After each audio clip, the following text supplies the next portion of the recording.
elle a repris du service. Ce lundi 8 février, Anne-Sophie Lapix signe son retour aux commandes du journal télévisé de France 2 après avoir été testée positive au coronavirus. À propos de ses admirateurs sont sans doute ravis.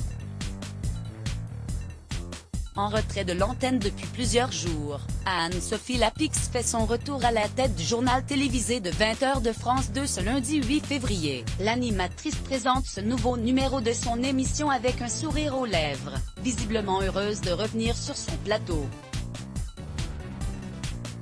Bonsoir, merci d'être avec nous, ravie de vous retrouver, déclare-t-elle à son public avant d'annoncer les principaux sujets de son programme. Et ce, sans en dire davantage sur les raisons de son absence puisque la presse s'en est chargée pour elle. En effet, dimanche 31 janvier, le quotidien Le Parisien a révélé que Anne-Sophie Lapix a été testée positive au coronavirus. Un diagnostic qui a pris France Télévisions au dépourvu. À situation exceptionnelle, solution exceptionnelle, le groupe a fait appel au service de Karine Baste-Régis, la nouvelle joker de la star du JT. Le Grand Échiquier, diffusé ce mardi 2 février, a aussi été animé par une autre figure phare du service public, à savoir, Anne-Elisabeth Lemoine. Un exercice auquel celle-ci est certainement habituée puisque, en 2017, et lorsque l'épouse d'Arthur Sadoun a été appelée pour prendre la relève de David Pujada, la présentatrice a hérité des manettes de C'est à vous. Le retour de la principale concernée est loin d'être une surprise.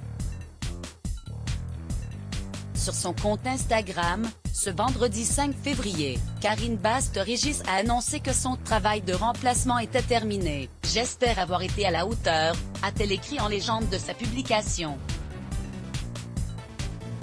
Un cas asymptomatique isolé, prévention contre le coronavirus oblige, et asymptomatique, Anne-Sophie Lapix n'a pas manqué d'humour durant ce temps loin du petit écran. Ce jeudi 4 février, l'animatrice s'est emparée de son compte Instagram pour donner de ses nouvelles à travers un cliché de son petit déjeuner. L'arnaque du matin, a-t-elle commenté, faisant référence à sa tartine matinale arborant un grand trou, une tartine spéciale Covid, selon ses abonnés, qui a amusé son collègue Thomas Soto et Bichette Lizarazu. Elle n'a d'ailleurs pas été la première vedette du PAF à souffrir du Covid-19.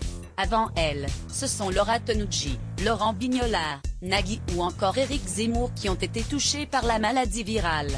Crédit photo, capture France 2 Let's Block ADS.